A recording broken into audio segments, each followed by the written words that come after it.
Well, well, well, here we go again.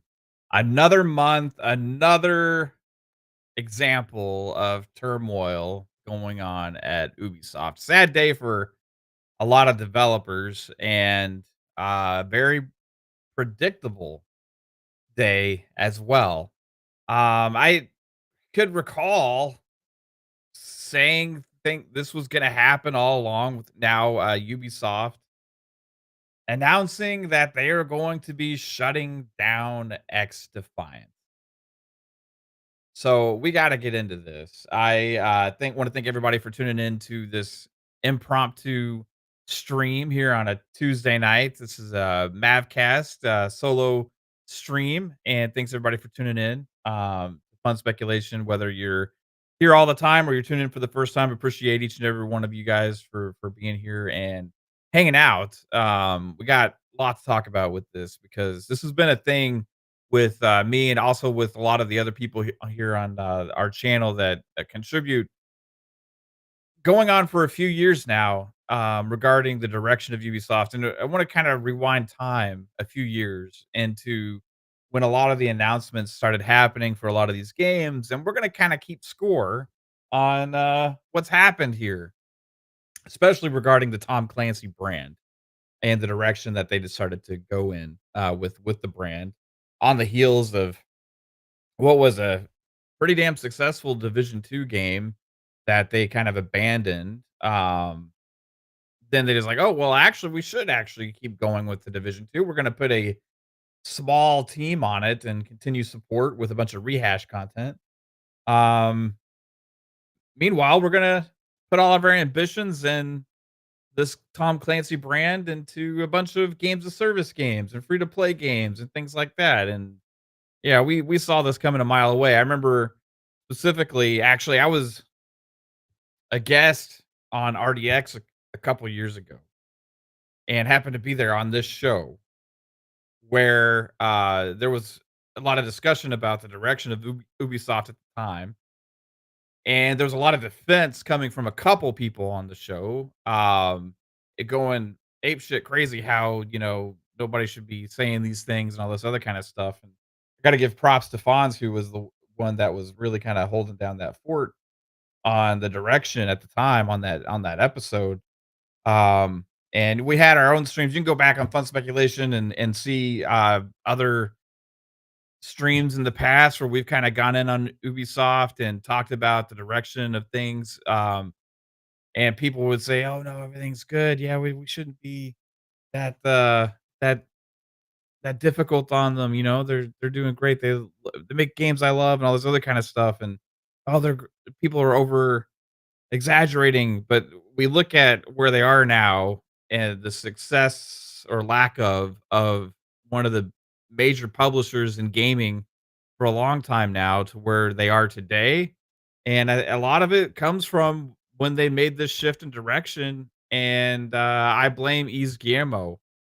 I blame Yves Guillermo. I blame the leadership at Ubisoft. I blame people that decide what games to push forward with, what direction the company should have been going in, and all these other kind of things because they've abandoned what made them special in chase of something that they had no really business competing with. And I think it's kind of proven to be true now, especially with the bastardization and ruining of some of the best franchises in gaming history.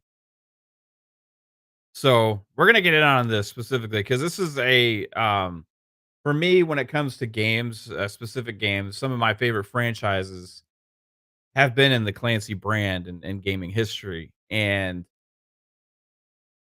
this is specifically kind of regarding that, something that Ubisoft used to excel in, something that they did differently than anybody else, something that they had kind of a stronghold on this kind of tactical, I wouldn't say more realistic kind of shooter, um, experience, kinda all this Clancyverse things where you talk about Ghost Recon, you can talk about Rainbow Six, you can talk about Splinter Cell especially, which was my favorite, and kind of what it's turned into. Man, it is sad, and as the Clancy brand at the Ubisoft has had this massive decline because of their failings to actually handle it properly, so has Ubisoft. No fucking surprise here. But thanks everybody in the chat. I see some familiar names here. I want to shout out Marty McFly. How's it going? Moggs E. Isaac Hayes, 85. Hope you're doing well. Samuel Page. Brett Bingham here's hanging out. Niturnal. Got Big Mad Mo. Calorie. What's up, dude? Free Time Gaming says, Yo, Mad. What's up, Free Time? How you doing? So we got CMBR. Shout out to Ray Ray, that little Ray Ray, as we called him and dubbed him on one of our episodes a long time ago. A very smart person in the community. Shout out to CMBR. Appreciate you being here, bro. Buzzy Tomato, how's it going? Says, unfortunately, it seems like it's going to get worse before it gets better for Ubisoft. They're just too big for their games to keep underperforming. 100%, man. Waste of resources, waste of talent, waste of money, waste of time. That's kind of the mantra that Ubisoft has been led under over the last several years. Sanchez MTZ Gaming says Ubi ruined Prince of Persia. It's funny, like two of the actual better games that came out this year from Ubi were Prince of Persia games, but nobody played them. Nobody played them. Ray, you've been living in Argentina for a while, back in the States. Holy shit, that's cool, man. Hopefully you enjoyed your time there. Shout out to Def Leppard, Cyber Gunter, Remake Station 5. Hope you're all having a good day, and thanks for being here, watching the content. And if you do like the content here on the channel, um, I always forget to say it at the beginning. I always remember to say it at the end, but hit the like button, share this out, subscribe, notification bell. It greatly helps people find us and helps the channel grow. Appreciate everybody. And I got a question for audio listeners. If you do listen on audio, when we do a solo stream or do like a MAVCast thing like this, do you want this to be on the audio as well, along with FSP and PM in the PM and XUP? Or would you rather just keep this to YouTube? I don't know. Just curious. Marty McFly says, I heard Ray Ray crying this week on another show. Why were your feelings like that? Different Ray Ray. I don't know what that other guy has got issues with me because I was upset and criticized Xbox the week that they closed game studios. The same that I am upset at Ubisoft and going to criticize them today. As a Xbox fan, I don't like that. So I'm going to speak up when I see something I don't like. But anyway, that makes me an Xbox hater for not liking when they shut studios down. That's fine. But yeah, that's basically what the issue that guy has with me. But I could care less. Jax82 says it sucks how Ubisoft is running. Uh, how Ubisoft is running right now. Yeah. Ray says thanks, Mav, building out an offshore team, and be sure to grab that chair from Steelcase. It'll move with you, and the headrests are the best. Yeah, man. Kate posted a picture of me sitting in my chair. and like my chair leans dramatically to the left because I kind of naturally sit that way. Um, and this chair is 8 years old. I got it a while back, and I love it. It's so comfortable. So it needs. If I do end up getting another chair, it's gonna be like really hard to say goodbye to this one. So we'll see what happens. Maybe at some point, but you guys might end up see this chair break on stream one day and see me fall sliding to the left. You'll get a good laugh out of it. But yeah, this is interesting with Ubisoft, right? So I want to like I said, I want to turn back time to a few years ago. We noticed like what is Ubisoft doing? We were hoping to see like Splinter Cell reveals. We're hoping to see different games get announced. Games get shown that everybody had assumed were in the works or were heavily rumored to be in the works. Like people were hoping to see another like that where looks at something like Beyond Good and Evil 2 and stuff like that. But instead, we got all this spree in a very short time period. We got a spree of announcements, right? And we're going to go through a checklist here. So, in this spree of announcements was the Division Heartland, which was a another free to play take on the Division after everybody was kind of surprised. So, they kind of stopped supporting Division 2 and they were announcing this free to play Division game, a Division Heartland, instead of doing Division 3. And it was like, what are they doing? Why? Um, then they also had announced around the same time a free to play Ghost Recon game that was kind of like I don't remember if this was an extraction shooter, if it was a battle royale or whatever. But from that announcement, from the Ghost Recon game to when it got shut down was only a matter of months. Like that game was announced and then quickly canceled. So that one didn't last hardly any time at all.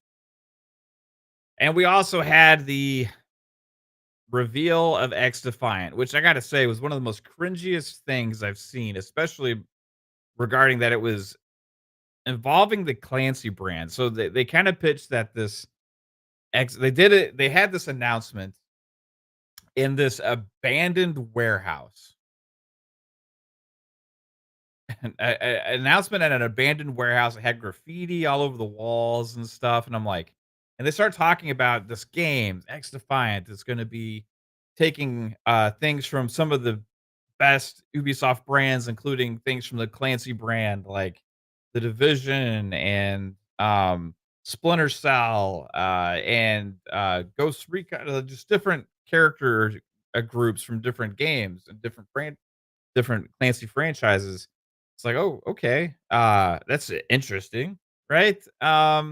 They started showing things and stuff, and I'm like, What the hell's going on here?" I mean, you had, like, third echelon spies, like, going like this and stuff, like, just ridiculous things. I was like, "This is looks realistic graphically, but you have them doing kind of this, like, X Games theme throughout a Clancy brand shooter?"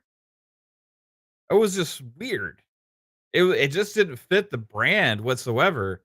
So fast forward a little bit, they start doing like their first insider testing things, and like Ubisoft is kind of they ended up going on and really involving the communities with the development of their games, giving lots of early play testing opportunities for people and all these things. And I remember playing X Defiant for the first time.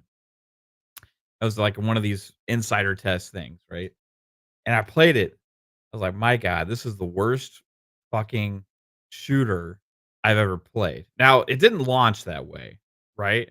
But when I usually don't honestly, like, if I have a chance to play a game early, I'm not one to really, like, offer too much feedback because I know there's a lot of people that, like, are way smarter than me with the technical stuff, with, like, weapon balancing and all these other intricate things, right? I just kind of like, "How is it? How does it feel?"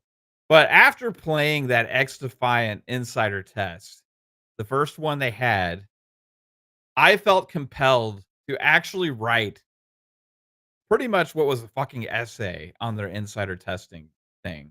And I wrote all this stuff about how this is ruining the Clancy brand. You like you cannot ship this game as it is. It's ridiculous. Like people are gonna lose interest in like all these things about how they're taking some of the things that people love that people have been missing, some of the things that they've been missing. And you got to remember, like Ghost Recon Breakpoint also didn't launch in a good state, right?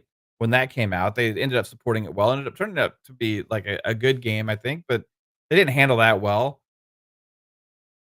Rainbow Six has just been an ongoing thing. They're just, happy with the success of that game and don't seem interested in doing anything new. And Splinter Cell's been non-existent now for a generation and a half. More than a generation and a half, actually. So, there's a lot of these brands and, from the Clancyverse that people have just really been missing and stuff, and this is how you're gonna present it back to people in this kinda X Games theme with characters and, themes that people have been missing, and you're gonna present them again like this? I was like, "This is horrible. You gotta completely change everything." Well, much to my surprise, next time we saw XDefiant, and I'm not taking credit for this. I'm sure a lot. I'm sure almost all the feedback had this stuff, right? They changed dramatically the themes, right? They had the whole X Games feeling was gone. They took the logo was more serious, right? The characters presented themselves more serious. The gunplay was also at really, really, really, really, really bad the first time, and it had been kind of improved a little bit for the second insider testing stuff. So it was like, okay, they're like making progress. They're doing some things. We'll see how this game is, but it's still remember being on shows and talking about this on our own shows and everything about how like this direction for them like just doesn't make any damn sense. At some point along this time, around these insider testings, when also the Ghost Recon free to play game was canceled. There was news behind the scenes that they had canceled a couple other free to play games. I think that was in a financial report. And it's like, what are you doing, Ubisoft? You're like just wasting time, wasting resources, chasing monetization schemes, using your best franchises, your best brands, you're just chasing models. You're not making games with passion. You're not making games that the devs actually want to make. You're just trying to chase ideas in order to be able to somehow scheme everybody into making money. Now, this is to make money off them. This is which is a business at the end of the day. But with game development and money, there's got to be like you know, gamers are gonna play what feels inspired and feels good. They're not going to play stuff that feels like a bastardization, right? They're not it's easy to see like "Hey, we're here to just make money off of you. That's all this is here for." We wanna play good experiences. We wanna feel love for the franchises and the IPs and stuff that we're playing, that they feel like they're staying true to what they are, you know? So that was not what XDefiant was whatsoever. Now, it had some cool ideas. It had kind of like like abilities going on with the different classes, but that were based on different um, franchises. And but their idea all along with this game was to go after Call of Duty, which to begin with, I think is just stupid. Yeah, you can say you're gonna go after them and the free to play model may work for this because you're gonna be, cheaper and allow more people in, but yeah, Warzone exists too, right? Yeah, you can go after the people that are upset about different things with Call of Duty that have been complaining over the years with some of the things like skill-based matchmaking and all this other kind of stuff and kinda try and cater to that to get some players over, but at the end of the day, these people are complaining about Call of Duty because they're doing what? They're playing Call of Duty. So, they they are chasing. I mean, they pretty much admitted they're going after Call of Duty with this game, which is like, okay, so even if you are somewhat successful, based on what I had played, the quality gap between XDefiant and Call of Duty was astronomical, right?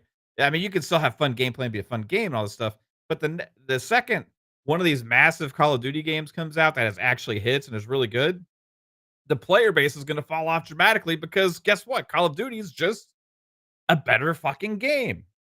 And if you're going to go after something, if you're gonna try and copy something, if you're gonna try and go after the fan base and try and steal the players and all this other kind of stuff, you gotta be better than. You can't just do s the something like and say, "Well, this is gonna be successful because it's like that." No, if you wanna take the players away from that, you've got to be better than, and it's gotta be clear. But nope, it was never that. It was a free to play kind of, wow, this is a little fun to play kind of shooter that feels a little coddish, but at the end of the day, it's nowhere near as good as something like Call of Duty Black Ops 6, which the player base predictably had fallen off dramatically after Call of Duty Black Ops 6 launched. The second a great Call of Duty comes out, there goes the players. Oh, Ubisoft saw this and predictably, as we've been saying numerous times now, predictably, they shut this down with a post on Twitter that came out just a little while ago. I want to make sure I read it word for word. Mark Rubin, who has been the voice of this game, the head of executive producer on this game all along, had some things to say. So he says, I'm just going to actually share this.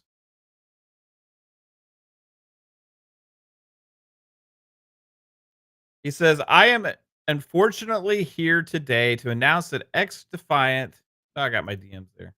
XDefiant will be shutting down. Starting today, new downloads and player registrations will no longer be available.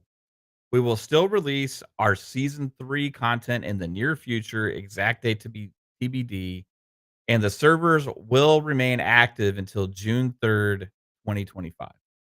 So this game launched. Let me switch this up. There we go. Ah, there we go. This game launched, I think, in May.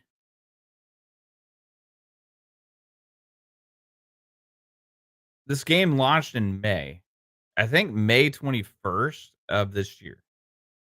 So it's going to last before launch and actually official shutdown a little over a year. Just a little over a year. Wow. I mean, way to like really support and try and grow this thing, you know? I can't honestly, it's kind of astounding that they decided to launch this. They actually did better than I thought they were going to do. They even celebrated 15 million players, but the second they saw the player base dwindling after the Call of Duty launch, it's like, hey, we got to wrap this up. We tried, it ain't going to work. No shit, Ubisoft. What were you thinking in the first place? Why waste all these devs' time, all the money you spent on this, all the years you spent on this, players' money too, to have something that is not going to exist. And they actually hit better metrics than I thought they were ever going to, and they still gave up on it.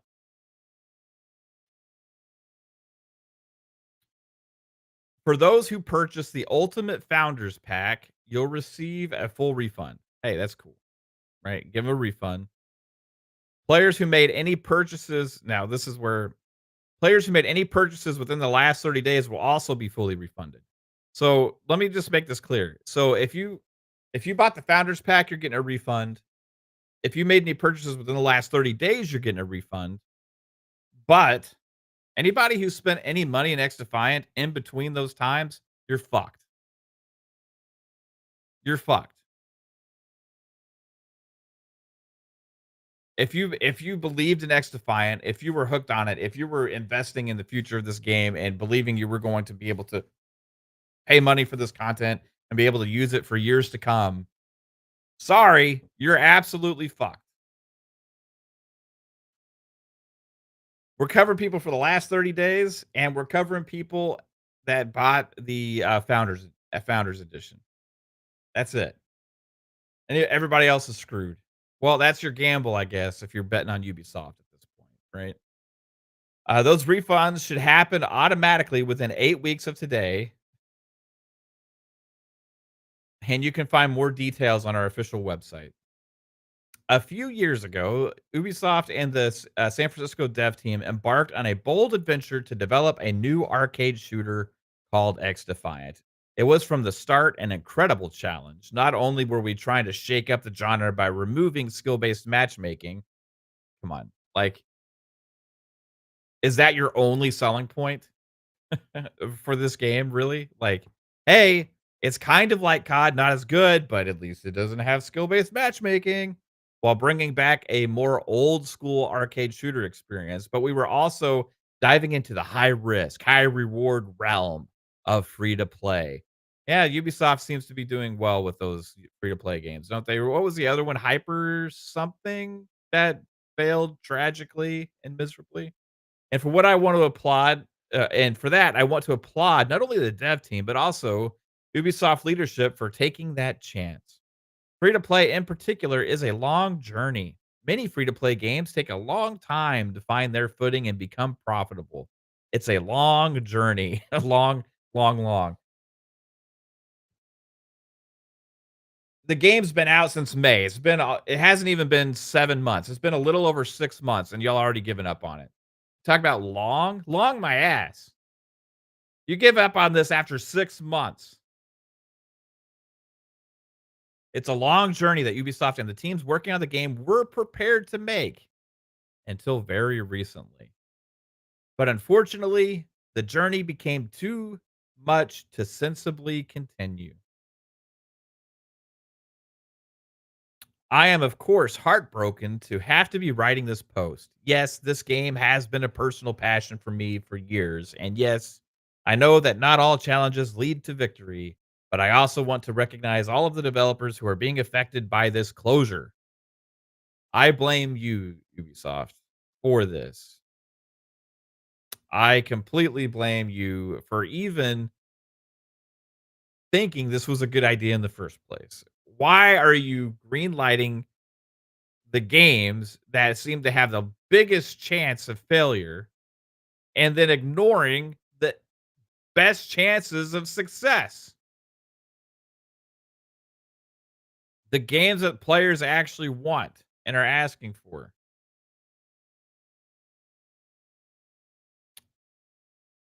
Oh, I want to recognize all of the developers who are being affected by this closure. Each and every one of them is a real person with a real life separate from our own, and they have all put so much of their own passion into making this game. And I hope that they can be proud of what they did achieve. I'm sure they're not feeling too good right now, Mark. I know that I will always be proud and grateful to have worked with such a great team, a team that really punched above its weight class. What are you like? Hey, you guys gave it your all. You gave you gave it your best effort. Good try, team. You really went out there and you punched above your weight class. So, okay, like, are they not that's stupid. And what they achieved is truly remarkable. The early response from players when XDefiant launched was amazing. We broke internal records for the fastest game to surpass 5 million users. And in the end, we had over 15 million players play our game. That is something to be extremely proud of, especially considering how tough this genre is. Yeah, no shit. So thank you to all the developers who put their passion into making this game. If there's one thing I hope we can all take away from this experience, it's the importance of open, honest communication between developers and players. This player first mentality, along with respectful, non toxic conversations between developers and players, has been one of the most standout differences that made X Defiant so special. Well, it also caused it to be such a failure, Mark. From my very first post about X Defiant, this was the vision I wanted to champion, and I hope it leaves a positive mark on how the game industry treats its players and communities. Probably not, because it was an example of a waste of time and money and effort and hurting Ubisoft at the end of the day.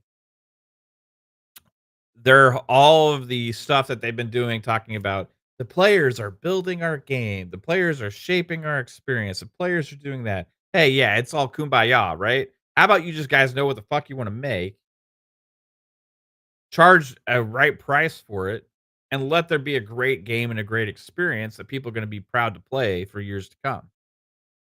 Is that too much to ask from devs these days? I guess so. It seems like too much to ask for Ubisoft. To our players, thank you. From the bottom of my heart, I want to express my deepest gratitude for the incredible community that has grown around XDefiant. Your passion, creativity, and dedication have inspired us every step of the way. With the utmost of love and respect. Fuck you, Mark.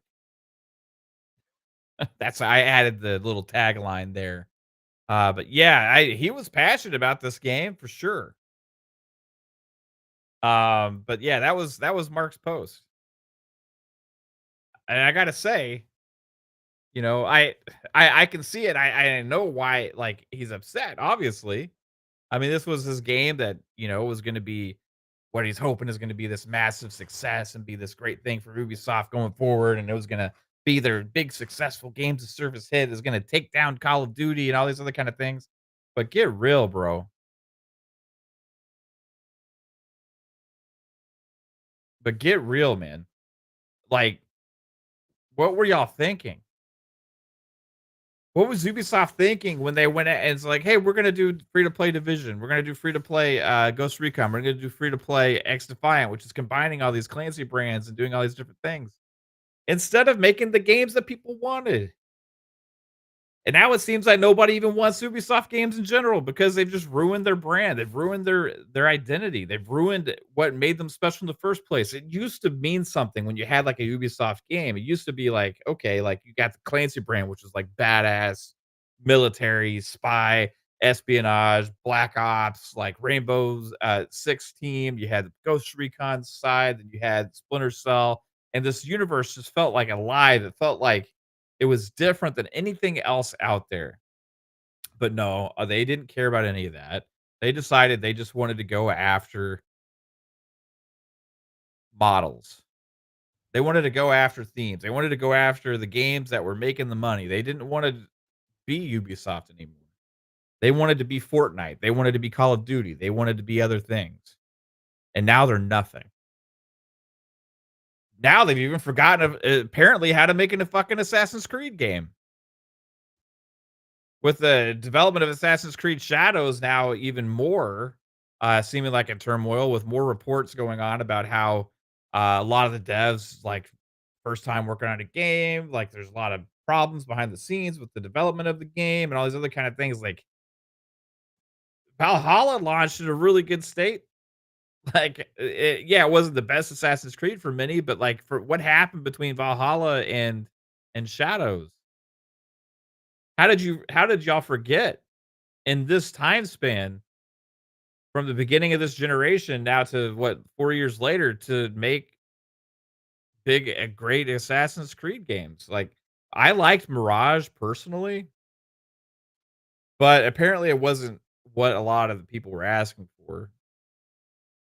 It was a smaller experience based kind of more around the older style of Assassin's Creed, which I was down for, but it didn't do very well. A lot of people kind of complained about the combat being more simplistic and all these other kind of things. Let's get to some of the chat here and some of the comments, and I'm going to read some other stuff from some of the industry people and journalists that have come out because this has ramifications on Ubisoft Studios, which have already been struggling mightily as well. So, shout out to shout out to Sanchez MTZ Gaming says Mav is Hollywood now. I heard. Oh yeah. So yeah, I was on Web Dave's show on Sunday, and then Dirt was in the chat, and he just randomly said, "Mav, did you know that you're on the Amazon Madden documentary?" I was like, "What? What are you talking about?" And he sent Dave. He sent it to Dave. He also sent it to me in the DMs. They used one of my tweets in the Madden documentary on Amazon. They changed the tweet. They just took a small piece of it because it was a much bigger tweet. But they used the words that were in the tweet, and they changed my profile picture, but it says Mav at Fun Speculation, and it was something about EA servers being down or some shit like that for the Madden doc. It was crazy. Anyway, yeah, I am Mav from Fun Speculation, as seen, and you may know me from things like Amazon Madden 25 year anniversary documentary, and add it to my credits. Shout out to everybody else in the chat as well. Web Dave, shout out to you, bro. Thanks for being here. Rob Deminde Bantu 804 says the lead developer of XDefiant, Mark Rubin, is the former Treyarch lead. Yep. Um, don't forget Skull and Bones. Yeah, Skull and Bones, they actually charge full price for. I think it's a decent game. I don't know how the player base is doing with it or not, but that's another one that took years and years and years, and they kind of fucked off and didn't really seem like they knew what they were doing building that game. Eventually, it released as something that seems to resonate with some, but overall, it wasn't what it could have been. Wasn't what it could have been. Shout out to CMBR again. Shout out to Ray says Ubisoft is now worth 1.5 billion. CD Project Red is at 4.4 billion. Yeah, Ubisoft has been wow. It came out recently. I think it was a couple months ago that Ubisoft's like stocks were even more plummeted. But this was already from a place where they had already been down dramatically, right? Like when the COVID happened, all those other kind of things, everybody kind of went up, up, up, up, and then Ubisoft crashed hard. They were like half or 75% less than what they had been worth, and then it dropped even more. Um, if you go back to a few years of comparison on Ubisoft, I mean, they've just like plummeted as a company, and it's because they're just chasing. They've lost their identity of making good games. People have lost faith in the company. People have lost faith in the brand. Um,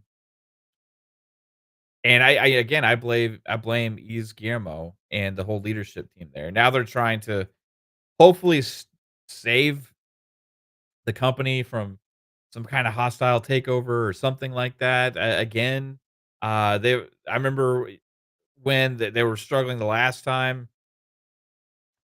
the Guillermo family ended up selling 50% just about of their own company, which is the company that owns the shares of Ubisoft to make them the majority shareholder, which I believe at the time was like 12 or 13% or something was the majority shareholder spot, which the Guillermo family held, and they had taken a big investment into the Guillermo family from Tencent in order to be able to increase their shares to be able to get to that and keep it where they're going to be the majority shareholder. Now they've since even had more trouble, and people were trying to figure out what they're going to do. Well, you got more closures. You got stuff like this being saying, "Well, we're going to stop funding this now because it was a lost cause to begin with," which they could have seen coming if they had two fucking cents in their mind.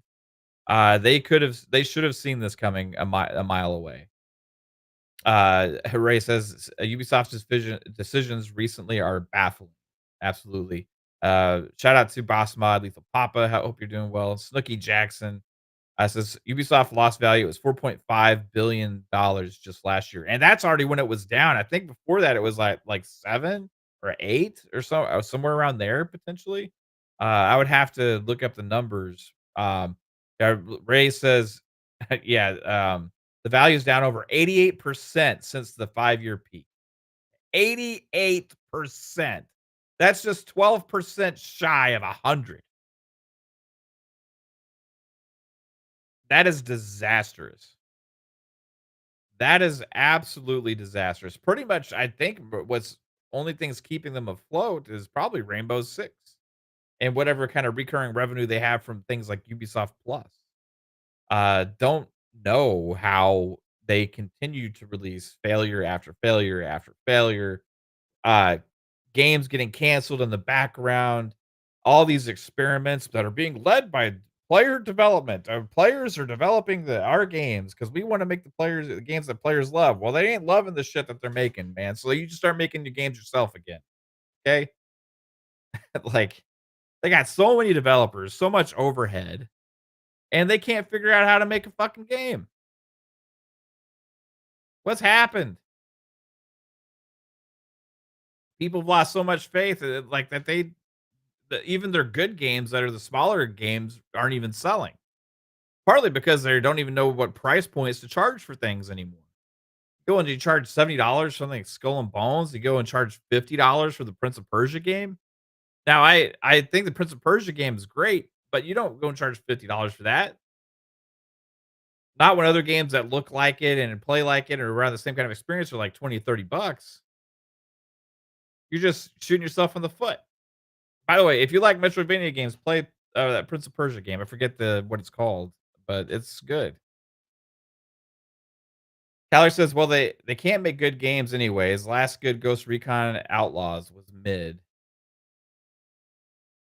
Breakpoint was so there was Wildlands and there was Breakpoint.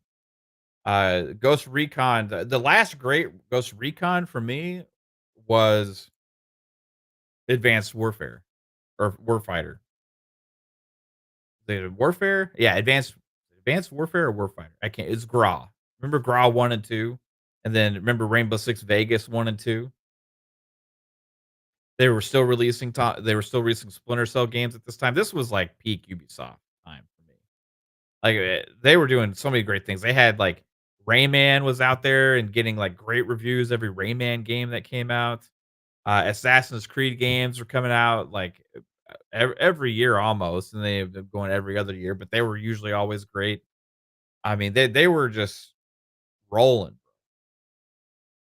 because they were making the games and Far Cry as well. Remember Far Cry 3 came out in this era.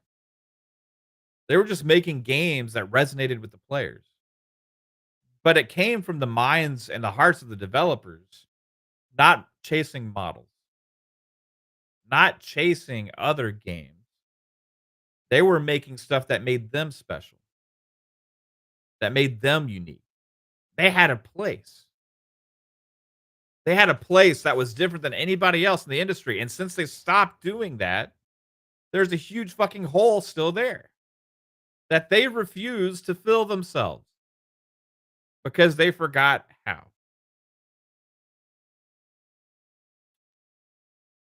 Weapon X's X Defiant was fun for like 3 days. Scott Free says X Defiant sucked. Sorry, I played it 15 minutes, never went back. Because like I'm not gonna say X Defiant was bad. I played it, right? I played it even after it came out, and I think like, man, if you guys played the first insider test, oh my god, no. Like, wow. Talk about bad. But from when it launched, I was like, okay, this is kind of fun. But it doesn't hold a candle to Call of Duty. Even the worst Call of Duty is way better than anything that Vanguard or that than fucking X Defiant was doing. Psycho says, "Happy holidays, everybody." Shout out to Psycho, bro. Hope you're doing well, man.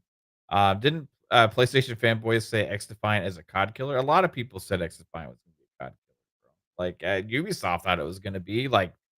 I think that was from PlayStation side just because Xbox was getting ABK. They thought X Defiant was going to go out there and well, hey, Call of Duty is going to be worthless in a few years anyway because Ubisoft's making X Defiant. So you know what? That means that they're wasting their money on the ABK acquisition. Oh, foolish Microsoft! Yeah, it's idiots. I mean, those kind of guys that think that kind of stuff are just ridiculous. Like Call of Duty is a juggernaut. People from around the world play Call of Duty. Non gamers play Call of Duty. You know what I mean? Like if you talk to somebody that's not really a gamer and you say like, "Hey, do you play video games?" They're like, "I've played COD." That's like the default response. I'll play COD. I play COD. I play COD on my phone. I play COD sometimes. Last time I played COD, it was good. I mean, you could be from anywhere or around the world, right? And it's just like that's the game that they're like, Call of Duty. Yeah, COD. I know COD. And like X Defiant's gonna take that down. I never heard of it. Like, do you play video games? I play X Defiant. Yeah, bullshit. Do you really? No, you don't, and Ubisoft also knows that now. Fuzzy Tomato says, "I'm sure, the 10 Assassin's Creed games in will save them." Yeah, now they're so desperate that it's like, "Well, we only have one thing left to do is just put all our hopes in Assassin's Creed. We're just gonna let's go ahead and announce 10 of them at one time. Let's just do this." Hey, remember the whole Assassin's Creed thing they had like a year ago? Like, we're talking about the future of Assassin's Creed. We're gonna do this big shared experience thing, Assassin's Creed World or whatever the hell it is. We're gonna do Assassin's Creed Shadow. We got they called it Red Project Red at the time. Assassin's Creed Project Red. They got Assassin's Creed Wicked coming out. We got Assassin's Creed this. We got Assassin's Creed that. Oh yeah, it's gonna be amazing, right? And everybody's like, "Yeah, that's cool. I'm excited for those ones." I was excited for them, but like, that's a lot of Assassin's Creed. And why are we not getting a lot of announcements for other franchises besides these other kind of things that they're dicking around with?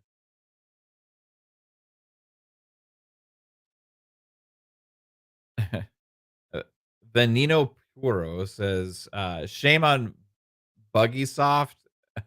Hopefully they go bankrupt this 25 go bankruptcy this 20 I hope they find a way to move on from the Guillermo family, the leadership, and can find somebody to really foster the IPs that they have and take them under their wing and do well with them.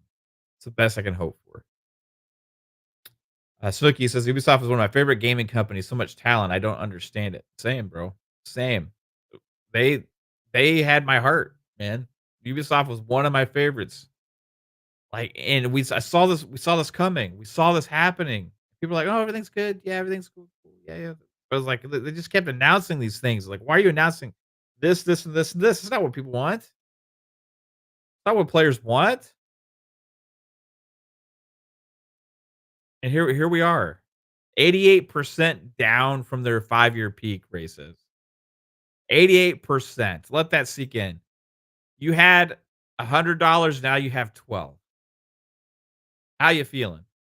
You had $1,000, now you have 120. How you feeling?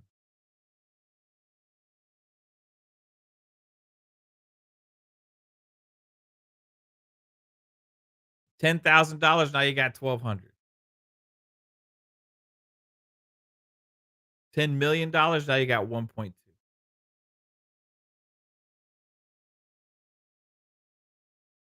Nah, it's no bueno. It's not good. And they and where do they get to this point? By losing faith from the investors, losing faith from the gamers, losing faith of people that were excited for the brands and the IPs and the games that they've been making. To the point to where you actually have some quality games that have like they're well made. People are just like, like Ubisoft. I don't care to play this. Star Wars Outlaws. I actually think it's a good game. It's quality, well made game. It takes you on a fun adventure. Like it's what I would expect out of a good Star Wars adventure game. Nope, it was like it's Ubisoft. The Avatar game came out. Hey, it's like Avatar meets Far Cry. Graphically gorgeous, well made game, good game design, fun to play. People don't care. Ubisoft.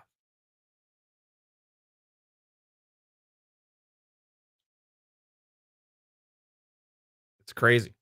They've lost their edge. They've lost what made them Ubisoft in the first place. Let's see. Yeah, Ubisoft was my favorite during the 360 early Xbox One. Yeah, they were just killing it, man. They were killing it. But nope, they wanted that Fortnite money. They wanted that Call of Duty. They wanted the Call of Duty. They wanted to be something else. They didn't want to keep growing upon what they had and doing well with what made them special. They wanted to be somebody else.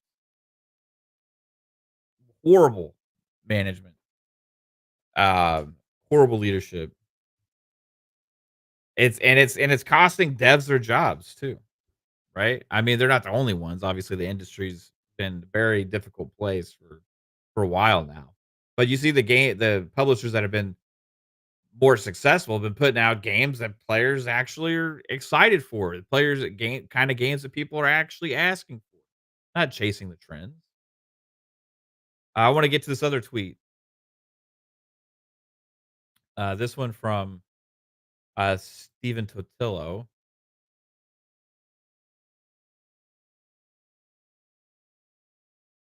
Let's see here. I'm gonna bring this up as well.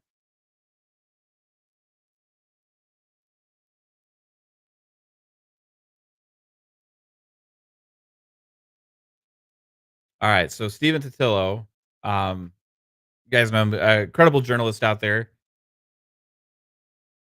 Breaking: Ubisoft has discontinued XDefiant. More to come.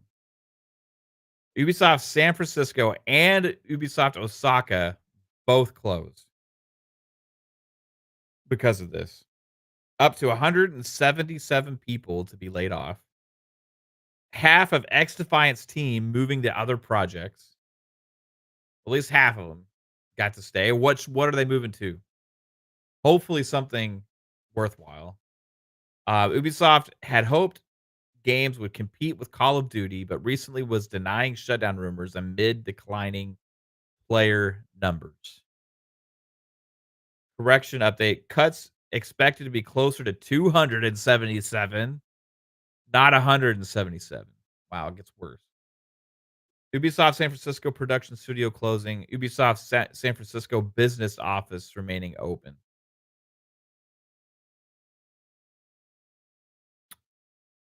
So there's the ramifications from a developer perspective. Now, I'm all for devs getting to make the projects they want, right? But I don't really believe that chasing these kind of schemes and models are what the devs actually really want. I remember listening to, and I've talked about this a few times. I remember listening to an interview with Eves Guillermo on with Ryan McCaffrey years ago on his like unfiltered like one-on-one interview thing that he was doing. I don't even know if he's still doing it because I haven't listened to any of their stuff in a long time. But back then, I still was right, and Ryan McCaffrey is a big Splinter Cell fan, as am I, and he had asked Eves why no new Splinter Cell game at the time. I think this was some point mid last generation, and from that point on, when that question was asked, I knew we were in trouble because Eve's answer to that question was devs don't want to make those kind of games anymore. They only want to make open world games and stuff now because that's what players want. Now, this was at the same time that they were also getting criticized for making all their games like Far Cry because Far Cry had become a big success for them after Far Cry 3. So they started just, well, hey, this is working. Let's make all of our franchises and everything. So that they went and did several different. They turned Ghost Recon into open world game, right? They did the Division, which is like an open world take on the Clancy verse, which I love the Division, right? Or even that they've not done handled well. Now supposedly Division 3 is in development, they've announced, but we have faith now in Ubisoft. They made Assassin's Creed bigger and bigger and more huge, right? Ever since then. And then they just kept letting Splinter Cell, which was one of their best known franchises, one of their most beloved franchises, just fall by the wayside because what he said was players don't want to play those kind of games anymore. They only want open world games, etc. And that the devs don't want to make those kind of games, is what he had said. And I immediately was like, that's bullshit. But now later, heard from people that had worked at Ubisoft about pitch after pitch after pitch after pitch after pitch of Splinter Cell games that were declined. That were like, "No, we won't make this game because we can't figure out how to monetize it or how to make money off of it. We can't figure out how to monetize this game, so we're not going to make it." So much so that there was leaks about E3 years ago, and this came from, like, Walmart or Amazon online or something. There's all these games there, and all of them ended up actually getting revealed, except for Splinter Cell. Now fast forward a couple years later, we had heard behind the scenes that there was a vertical slice Splinter Cell thing that was, supposedly gonna be greenlit and that they were working on and people were impressed with, and somebody had seen this and they were like, "Wow, this is actually looks great, and the direction they're going is gonna be awesome," all this other kind of stuff. Again, supposedly, this thing was canned because, well, we can't figure out how to make money on it. We can't figure out how to monetize it. So when he said that the devs don't wanna make these things, it's bullshit. Instead, we're left with Ubisoft high ups, and this is on top of all the other shenanigans that have been going on there. Remember, they had their own controversies when Activision Blizzard had their own issues with internal stuff going on with crazy things happening in the studios. Ubisoft did also, and from that, they supposedly said we're going to handle things behind the scenes. But from what people have kind of heard, there's really not been a lot of changes there with how they handle things. And here we are. Like we're sitting here watching one of the former great game publishers in the world crumble before our eyes. Black John says, Fortnite made the blueprint. Got to make the game first. This is another thing, right? Okay, so I've talked about this numerous times. Like these devs that are chasing these models and these trends, and I'll throw factions into this as well because this is something that happened with factions. Now you can have a great game, right? And it catches on and you can grow it. Once you establish that hey, people are interested in this, keep playing it, you can grow it into something massive. You don't have to be massive to begin with. Look at Helldivers 2, right? Helldivers 2 was like, "Hey, I think that the devs didn't they had high expectations obviously internally, but like PlayStation not didn't even know what they had with that. They launched, it's like, "Holy shit, like, this is amazing." Now, it didn't have a crap ton of content or anything, it's like a smaller experience, but it's captivating and original. They're gonna keep building on it, and it'll turn in and keep growing upon itself into something amazing, right? You can look at numerous game franchises and things that have done this very same thing. Um, you start with something that's good, has a good amount there, you grab the players, you intrigue them, and you grow it. But so many of these devs, like factions developers, right? They were like, "Hey, we need to blow this up into this massive thing that's bigger than any single player game we've ever made. Is gonna be the biggest thing we've ever done." Oh, wait, we don't know how to do this. We're gonna cancel it. They would have been better off just making a factions multiplayer mode like they did with the first time, and then growing from it once they establish a good player base and adding more content and growing it into something amazing. But no, like it seems time and time again we're in this spot now, and with Ubisoft especially, to where they are tinkering so much behind the scenes, vertical slices, projects kicked off, projects canceled, all these other things. Now, what happens? You have wasted resources and time. Devs lose their jobs. Instead of working on stuff that could have been making money, stuff that gamers wanted, they're chasing trends and chasing models all the time behind the scenes where you have years and years go by without actually delivering a product that people can even buy.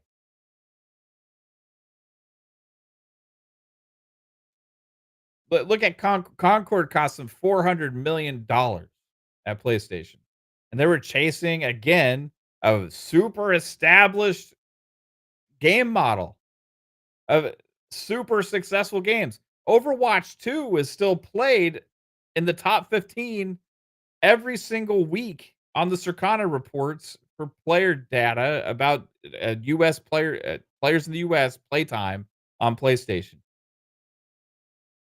And they decided they're gonna go and and take that out with a $40 game that's pretty much essentially in the same model. When you have other companies doing free to play things in the same space as well, like, it's super competitive. What are you doing? What are you thinking? Make something good, make something people want. There's so many companies chasing these things, right? And I just don't understand the thinking and the logic behind it because you're putting all your cards into hitting a home run. And if you don't, you're gonna be crumbling year after year after year. But then they say, "Well, we only need one to hit. We only need one to hit. Even if just one of these takes off and we're gonna be great." Well, it's really hard to have that one hit. How many Fortnites are there? How many Call of Duties are there? Right?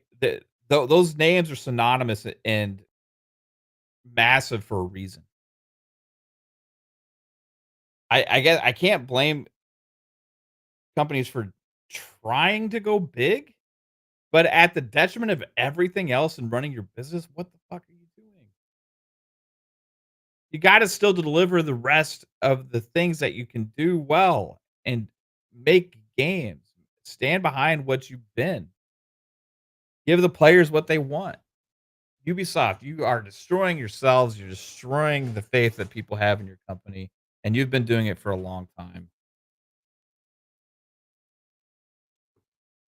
Um, it's tragic. And the worst thing is the developers that lose their jobs over it. It's not their fault. It's not their fault. It's people that decided that that's the game they should be working on's fault. Now, why don't you take those people you're laying off and instead actually have them develop something good and something people want? I don't know what's going to happen with Ubisoft at this point. Maybe they're going to end up getting taken over by another company, maybe Tencent buys it, but like they're a bad investment at this point. Yeah, they laid off 277 like from this. There's going to be probably a lot more layoffs going on at Ubisoft. And again, I blame the management. I blame everybody that's been running that studio that publisher. It's been a disaster. Absolutely been a shit show over the last several years. They do some great things consumer wise. Like I appreciate some things they do consumer wise. I think Ubisoft Plus is a pretty damn good deal what they're offering. I think that they have like the cross play, the cross progression thing. If you have Ubisoft Plus, you can play the game on Xbox or PC or wherever as well. But as far as making games, they're like they've lost the plot, man. Black Knight says should just sell the Splinter Cell IP to Xbox at this point, man. I don't know what they're gonna do. Like the Clancy brand as a whole, like it would be way better off in somebody else's hands at this point. I've been trying to wrap my head around what would be the best case scenario for Ubisoft at this point. They're down to like 1.5 billion in market cap. Do we see that increasing anytime soon dramatically?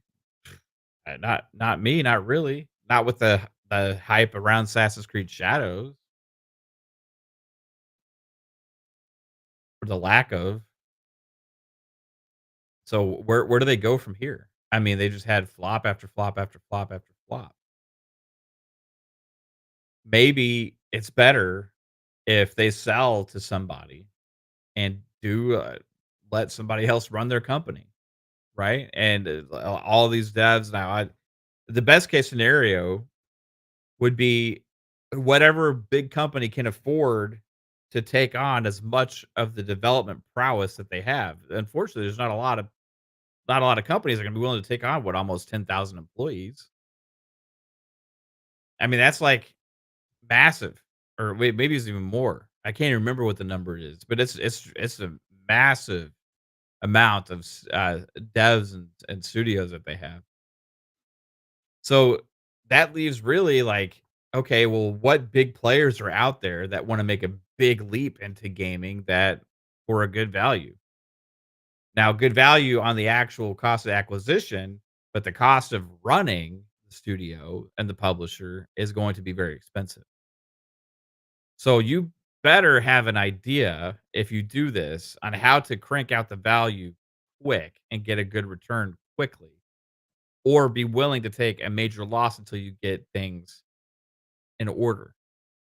Or you're going to streamline and you're going to massively make a lot of cuts um, at once to get things into a very um, a better position for them cost wise. And that's probably the most likely scenario. Even now, even just them remaining unacquired, uh, you're gonna probably see more of this. But I mean, I hate to say it, but like I would look at a company like Amazon, right? Like, okay, so Amazon is making bigger plays into gaming. They're funding or they're publishing Tomb Raider as a multi-platform game. They have their cloud service. They have stuff. They could see they've also done deals with Ubisoft for Ubisoft Plus to be in Luna. Ubisoft has the deal for the cloud gaming partnership with Xbox as well. So or Ubisoft Plus or whatever. So some of their games can go into Ubisoft Plus. I forget exactly the all the ramifications of that deal. But if you look at something like Amazon, it's like, okay, well, they can afford it, obviously. Um, they could afford the cost of running it and taking losses. It just depends on how much of a leap into the gaming sphere are they willing to go. That would end up automatically making them a large publisher, which not right now they only have a few things. Um, but that would be pretty dramatic. So I would look at something like that as being maybe the best possible fit to save the most devs jobs, but it's going to take somebody really talented and really good to steer that ship. And it ain't the Guillermo family. I'll tell you that. So I don't know. You know, Amazon, you could look at like what if another publisher like Take Two. I don't I think they see that and they're like, wow, this is a shit show over there. I don't want any part of that. I mean, they got their own things they're working with. Black Knight says, think they'll ever put Ubisoft Plus on Game Pass like EA? I don't know, man. Maybe if they're desperate enough. I mean, there's a lot of Ubisoft games in Game Pass generally. They usually have quite a bit that go in and out. But then they have Ubisoft Plus, which is a separate service, which I think is a good value. They have some cool games like Anno. You got Crew Motorfest. You got let's see, you got Assassin's Creed games, and you. The cool thing with Ubisoft Plus is you get like the whole like Ultimate Edition and all that kind of stuff, and you get to play on PC and console. But yeah, I don't know. Like, can they afford to do that? Maybe if Microsoft ponies up enough money for some kind of deal like that. I don't know, man. Maybe it'd be good for them for the engagement of those games to get their player counts up and people spend more money within their games. But I don't know. There's not their value is just so low right now. They're in like major. I think they're in like major turmoil. Like to the point where we could end up seeing like Ubisoft being splintered off and sold off into different parts and all these other kind of things, right? Like I just hope the number one thing I hope for is the Clancy brand whatever happens with it is in good hands. It's not in good hands now. I hope it ends up in good hands. I'll say that. It would be funny if Take-Two acquired them and then Xbox swooped in and got 2 publishers in one. Yeah, I mean, it's so like, here's the thing with the like, Xbox, they just acquired ABK, and the onboarding of that and everything is a massive undertaking, and you're talking about so many thousands of employees, and to even think about Ubisoft at that point and adding them as well, and all those employees, I mean, you're just it's astronomical at that point, and I think the buyers out there, like, or acquirers, people companies interested are just seeing too much cost for the value, right? Because if you're acquiring it, you're not adding that much value in market cap or anything, like, you're just acquiring a lot of cost development, and it's a gamble that it's gonna pay off in the end with development power and the IPs. So, the most valuable thing they have is the IPs. So, unfortunately, what could end up happening is you could end up having a company acquire them and then just completely shut down most of the actual operations and just say, "We just want the IPs for Assassin's Creed, we want the Clancy brand, and that's it." We want those IPs, we don't care about the development. Maybe they keep some of the better studios, right, for that are known for making some of the higher quality stuff. Far Cry, Assassin's Creed, Clancy brand, Prince of Persia, stuff like that. And, you can see most of the studios get closed or splintered off and sold to different company. I don't know what's gonna happen, man, but it's like it's not good, but there's nobody to blame other than Ubisoft themselves. E-Rank says, "What's up, everyone? Hopefully, y'all are having a better day than Ubisoft." Yeah. Gunner X7 says, like, PlayStation, showed both Killzone and Resistance in their 30th anniversary video, but they spend over $200 million on Concord. Right. Exactly. Chasing trends, not giving the players what they actually want, man. Like, I would say that's the number one problem. Everybody says the industry's in turmoil, industry's this and the industry's that. Um, I think the number one problem is, like, the publishers are too focused on data, market research, what games are popular, and we need to make our version of that. Like, instead of we need to make something special. It's like we need to make our version of that to take because that's popular. It's not the way you do things. You end up experimenting all these years and wasting all these resources and everything. I don't think that ever leads to stuff. You make something special and grow it, right? That's how almost all the biggest, best franchises started. They didn't start out being usually this massive monster. Like Fortnite just broke their concurrent record count of like 11 million something concurrent fucking players. 11 something million concurrent players. Like, are you joking? That's insane. And companies think they're going to go and toe to toe with that. Who knows how many are playing Call of Duty across everything between mobile and uh PC and consoles and all this stuff, like between all the different Call of Duties, like it's gonna be up there too, man. I and you're saying you're gonna go after those things. How about you make what you do and you turn it into a monster?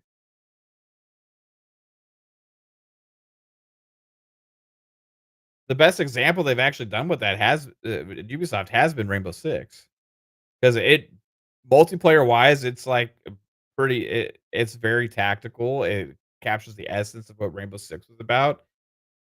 But then they were like, "Oh, this is a success. We're not gonna do anything different. We're just gonna keep building on this." Right? And it's been since early last generation since that launched, and we haven't had a new Rainbow Six yet.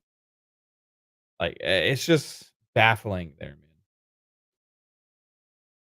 E-Rank says, "Would they sell individual IPs though? Feels like if you sell Assassin's Creed, for example, that would hurt every other part of the organization. I bet it's an all or nothing situation."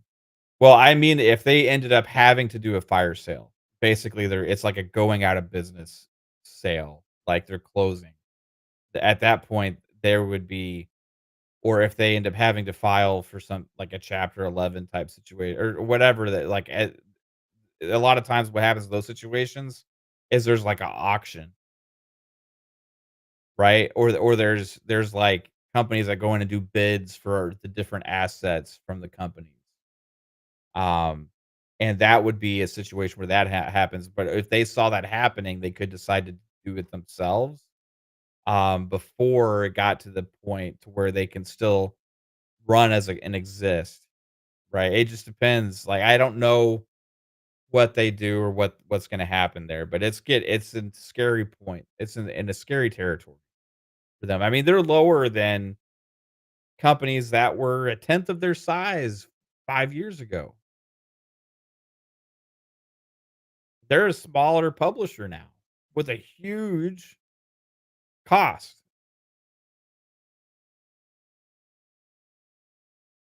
with huge amount of cost. So how do they maintain? How do they grow? How do they reestablish value to their company? What do they have in their pipeline that's going to change things? I don't know. They got the other thing. I remember this happening. This was another example.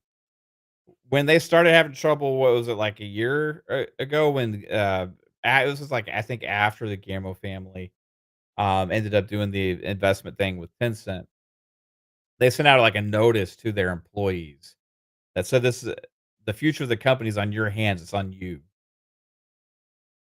And like, what a bad example to set as leadership.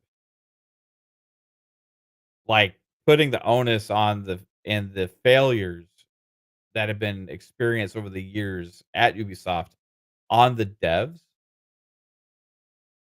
not the direction. When there's all this turmoil been going on behind the scenes about the high ups at Ubisoft, all these other kind of things, the decisions of greenlit, what games to get greenlit, the cancellation of projects, the vertical slices that never end up seeing the light of day, turning into full games, the canceled pitches or the turned down pitches for all these devs that end up having great ideas for beloved franchises that never see the light of day.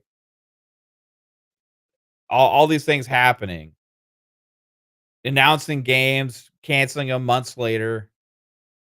You're gonna go out there and say it's the devs' fault that you're in these situations, and then you're gonna lay them off because you decided that it was you wanted to go after COD.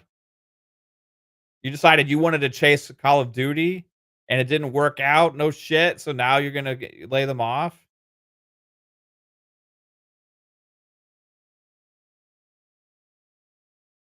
What a joke.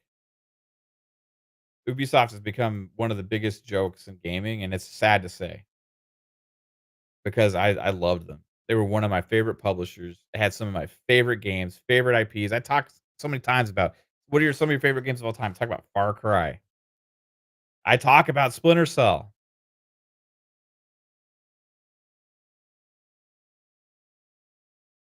Man, they better have some good announcements soon, man. They better have some good, exciting announcements soon for stuff that's coming out in not too long. The Splinter Cell remake, how did they fumble that announcement, deciding to announce the remake of the franchise that's been dormant for over a generation on a blog post? Everybody at all these showcases, all these things, everybody was like predictions and hype. Are we gonna see the Splinter Cell? Are we gonna hear the three green lights? Are we gonna hear the sound to show up? Are we gonna see the goggles when we see it? This is the year. This is the year. Oh my god, we're gonna see it. And then, nope, they never gave the gamers that chance. Instead, they're like, "Hey, we're gonna announce that we're remaking the Splinter Cell franchise. We're gonna do a reboot, and we're gonna actually have a Splinter Cell remake, but we're gonna announce this in a blog post randomly on just a fucking like random day." Way to draw hype and excitement for your game. Like, what were they doing? Meanwhile, the big announcements they have that they actually show at these shows that they have is like The games that get canceled months later, Division Heartlands, the Ghost Recon, was it Frontlines? Is that what it was called? We would put all our eggs in XDefiant, it's gonna be our Call of Duty killer. Come on, get real, Ubisoft.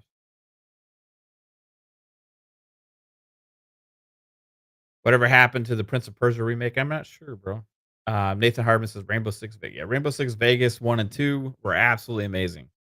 Graw 1 and 2 were absolutely amazing. Far Cry 3, absolutely amazing. Far Cry, I actually love Far Cry since Far Cry, the first Far Cry. I like Far Cry 1, Far Cry 2, 3. Far Cry 4 was alright. Far Cry 5 was great. Far Cry 6 is good, right? I like the game a lot, but, it's, like, almost too big. It's, like, holy shit big. Um,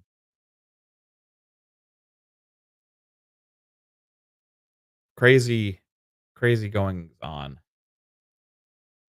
E-Rank says, "Can we please not talk about Splinter Cell? It's still a sore subject." How but, like, this is the thing I'm talking about, like, in the gaming community, right? Yeah, I know that the majority of gamers out there don't pay attention to the news or maybe they don't even remember what Splinter Cell is and all that kind of stuff. But the heartbeat of the showcases and all these things, gaming news is usually around the hardcore gamers that do care about these things. And they spread the energy. They spread the hype. They spread the excitement. And how can Ubisoft be so ignorant over all of these years to not see the amount of people asking for Splinter Cell? All the shows happening before a major showcase. Talk about, is this year we see Splinter Cell, everybody? I got a good feeling about it. I'm crossing my fingers. Nope. How can they not see this stuff? It's obvious. It slaps you across the face, but they're ignorant to it. Instead of saying, that's not the kind of games that players play anymore. Our market research and our data shows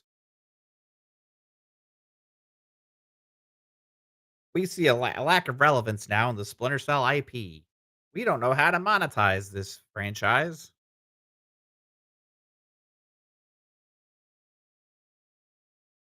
The amount of hype and excitement that could happen if they properly bring back some of their best franchises in the right way is the only thing that can salvage and save Ubisoft. But I don't think they even realize that or even know how or what they are anymore.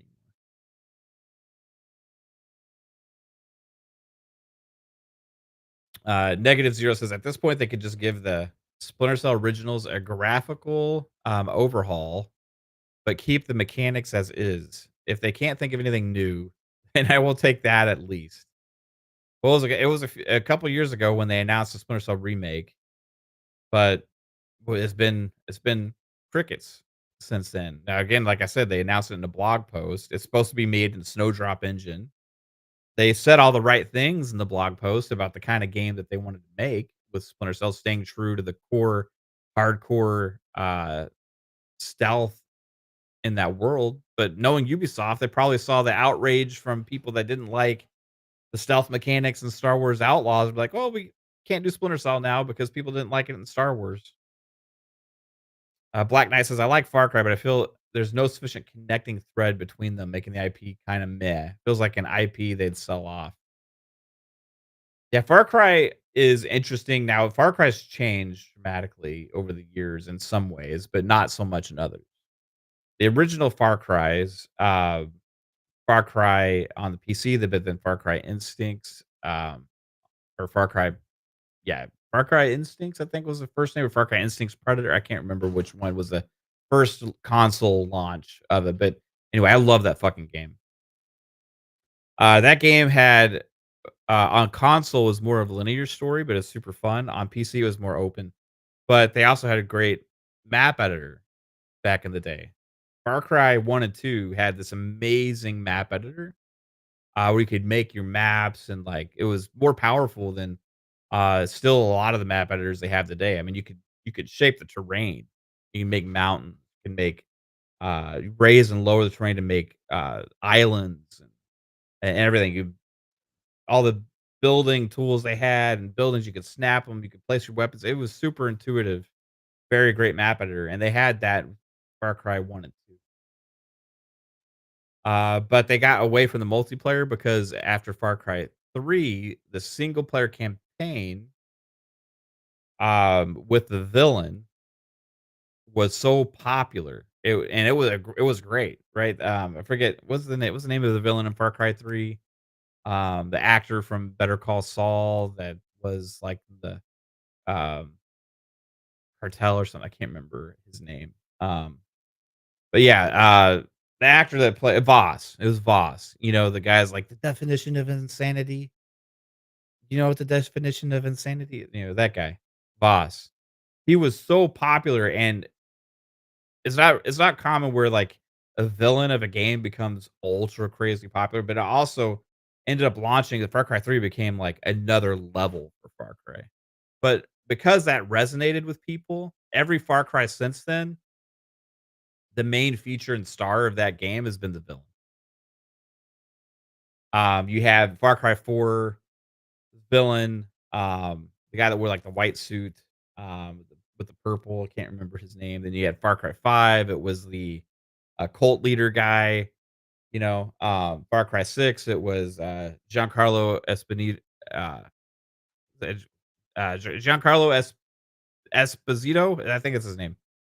So it's become to where the villain is the big showpiece for the Far Cry games since Far Cry 3. They got more formulaic since then. Like before that, Far Cry was doing different things. Like Far Cry 1 was the island, Far Cry 2 was in Africa and it started propagating fire. And that one you had to take like malaria. Yeah, Pagan Men. Thanks, Xbox Mike. You had to take like malaria shots and stuff, and it was a little bit more survival as well, right? Um, the Far Cry 3 was the whole Voss thing, which was different as well for them. It was like, okay, but they're going back to the island setting, but it had way better story than any of them before. 4 did the Himalayas, but it felt like just an extension of 3. Just like it's different, same game, different setting, different villain, right? 5 went to Montana. Like, what? We're here in the US? But again, like a lot of the things are the same, different villain, different story, pretty much the same. Far Cry 6, again. Now, I'm not saying change the open world formula and all that, like, that's what makes Far Cry Far Cry. But they have gotten more of, like, it's all about the villain guy and this dramatic story involving that, and, instead of what Far Cry was, where they used to mix it up more between the games. The first Far Cry was made by Crytek. That's why it's called Far Cry. It was made in the Cry engine. Now that because of the success of that game, Ubisoft was like, "Hey, we're gonna just ours. We don't need Crytek anymore, and we're going to take the engine, we're gonna change it, call it the Dunia engine, and start making them ourselves." And they did Far Cry 2, Far Cry 3, and then so on. So Crytek went on to do Crysis. Anyway, I was a big Far Cry fan. Still am. But yeah, you kinda see now when Far also the other thing what happened with Far Cry 3 after it launched and it had the massive success that it did. We need to implement those mechanics and formulas into our other games because that's what players like, and this is like the Eve's Gammo thing. Everything needs to be like this because it's successful. Now, if we don't have something that's ultra successful, we need to go and be like something else that is, right? That's not how you inspire passion. That's not how you develop games. Xbox Mike says Voss, in my opinion, is one of the most compelling video game villains of all time. Yeah, it was absolutely. Going to be one of the most remembered and favorites of all time too. And it was great, but because it was so great, it's changed Far Cry, right? To become about that more so than anything, um, than anything else. Black Knight says, I feel the same with Assassin's Creed. Story continues, but feel it lost its identity after Desmond. Yep. Maybe a lot of these IP need to go back to basic and restart. Yeah, like the whole Desmond storyline was amazing. Now it was like I remember those levels of, like when you're playing as Desmond, like it didn't feel as fleshed out and as great as sometimes as the rest of the game. But man, the story and what was happening behind the scenes was so fucking intriguing, bro. It was like this this like guy that's becoming more capable and learning his abilities kind of by because of his ancestors and being in the Animus, and he's unraveling this world around him now that's like the, Templars versus, assassins, like, in the modern world. Like, I saw this arc happening that never got fully flushed out. It never got fully flushed out. Instead, they're just gonna say, "Well, let's just that's too complicated for us to keep in, um, to make sure it's gonna work with all of our Assassin's Creed games, so let's just kind of abandon it, and let's go with, hey, you're just in there, and you're just in the Animus, you're there, and it is what it is, you know? You're just in a different time and place, right?" Yeah, now they don't even use the bloodline plot anymore, yet. Yeah, it's evolved and changed for sure. I mean, I don't even know how many of the people that we work on these franchises even care about that stuff anymore, right? Like, the heads of the studios, like, are they passionate about that stuff, or do they just not even care? Like, well, like, now I don't care about the history of this franchise, I just wanna make mine, or we're being told what to make. I don't know how it works there. But, yeah, they've lost the plot in so many ways, man. Biggest travesty of all, Splinter Cell. Um, yeah, but hopefully we get good announcements. Let's say they announce Far Cry 7, which was rumored. Now, this was the rumors about Far Cry 7, right? The rumors was they were going to be doing something different. They were gonna go a little smaller, and they were gonna put a clock around it, like, that to where you have a certain amount of time to be able to complete, certain sets of missions, otherwise, like, game over, right? That was the rumors going around Far Cry 7. Now that was like a year and a half ago when those rumors started coming out. Don't know how much truth there is to it, but supposedly they're doing something different with it, so we'll see if that actually happens. Don't know. Yeah, timers I kinda don't like. I don't like that pressure. Like, Far Cry is a game I wanna take my time with and live in and kinda like, if I wanna be slow and stealthy, I don't wanna feel like I can't be because I'm working against some kind of a clock. Now, the rumors was that the clock was not like a short clock, it was like a big clock, like over like numerous days or something, like 3 days or 72 hours or something like that. I can't remember specifically, but that was that again, that was just a rumor, take it with a grain of salt. Um, we'll have to see what it is when it eventually gets announced. Yeah, but I hope they have some good announcements. I hope they start hitting their stride. I don't know how long they have left. If they don't, and maybe it's time's already run out. Maybe it's already too late. But again, I just hope the IPs end up in good hands if shit hits the fan, right? Anyway, yeah, this has been my rant again on Ubisoft after XDefiant. Predictable shenanigans happened again. They should have seen this ahead of time. Ultimately, it was going to be a drain on them, just like their other projects that they had. Hopefully, they get their shit together and learn how to get on the right track from this. Hopefully, they learn their lessons and just start to make good, great, compelling games that people are asking for and some of the best franchises in gaming history. Um, time will tell. Time will tell. Will they keep Ubisofting like they've been, or will they get back to their roots? If they're not able to, whoever ends up with their IPs at the end of the day, hopefully they're able to. But thanks to everybody for tuning in to this Tuesday night MAVCast. I know this one was more on the negative side, ranty side, complaining side. It's not usually what I like to do, But fuck, I feel passionate about this, like with Ubisoft and the brands and the franchises that they got, and it's a damn travesty. Again, a lot of people are going to blame the industry as a whole. I blame Ubisoft for navigating it completely.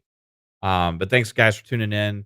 Um, if you do like the content here, remember hit the like button, share it out, notification bell, subscribe. Yeah, we didn't have an FSP last night. I had a lot of stuff going on, and I was just too fucking exhausted. I was too exhausted. I couldn't do it. But we will be back Thursday for PM in the PM, 7 p.m. Eastern time. Pong, Soul, and I, and I'm sure this will be a decent topic that we'll have. And then Friday night, Xbox Ultimate Podcast at 9 p.m. Eastern time. Maybe some Stalker 2 stream or something coming up as well soon.